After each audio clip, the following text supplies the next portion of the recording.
അപ്പം അതനുസരിച്ചാണ് ഞങ്ങൾ എത്തിയത്. ജോൺ സാറാണ് ഞങ്ങളെ വിളിച്ചു പറഞ്ഞത് ഇങ്ങനെ ഇങ്ങനെ ഇങ്ങനെ പ്രസ്ഥാനം ഉണ്ടെന്നൊക്കെ ഞാൻ അറിഞ്ഞു. ഇവിടെ വന്ന് നിങ്ങളെ കാണാൻ പറ്റുന്ന ആളുകൾ തന്നെ എനിക്ക് നല്ല സന്തോഷമാണ്.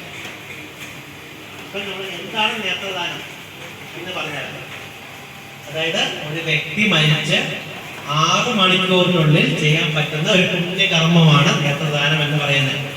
ഇന്ന് ചിന്നമ്മ അമ്മയുടെ നേത്രം 2 പേർക്ക് ശക്തി നൽകുന്നുണ്ട്. 2 കണ്ണ് കാണാൻ പറ്റാൻ കോർണിയയ്ക്ക് ഇഷ്യൂസ് ഉണ്ടായിരുന്ന 2 പേർക്ക് നമ്മൾ ഇന്നത് വെച്ചുകൊണ്ടേക്കാണ്. 2 പേർക്കാണ് ഈ ലോകത്തിന്റെ സൗന്ദര്യം ആസ്വദിക്കാൻ പറ്റിയത്.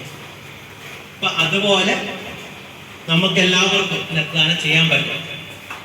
അപ്പം ഒരു വ്യക്തി മരിച്ച് 6 മണിക്കൂറിനുള്ളിൽ ചെയ്യാൻ പറ്റുന്ന പുണ്യകർമ്മം. അപ്പം ആ പുണ്യകർമ്മത്തിന് നമുക്ക് അത് എന്തൊക്കെയാണ് ചെയ്യുന്നത്, ആർക്കൊക്കെ ചെയ്യാൻ പറ്റും, ഏത് അസുഖമുള്ളവർക്ക് ചെയ്യാൻ പറ്റും, ഏത് അസുഖമുള്ളവർക്ക് ചെയ്യാൻ പറ്റത്തില്ല എന്നുള്ള കാര്യങ്ങൾ പറഞ്ഞായിരുന്നു. അത് തന്നെ പ്രായപരിധി. നേരത്തെ അതിന് പ്രായപരിധിയില്ല. പ്രായപരിധി 2 വയസ്സ് മുതൽ ഏത് പ്രായക്കാർക്കും നേത്രദാനം ചെയ്യാൻ പറ്റും. അതിന് ലിമിറ്റില്ല.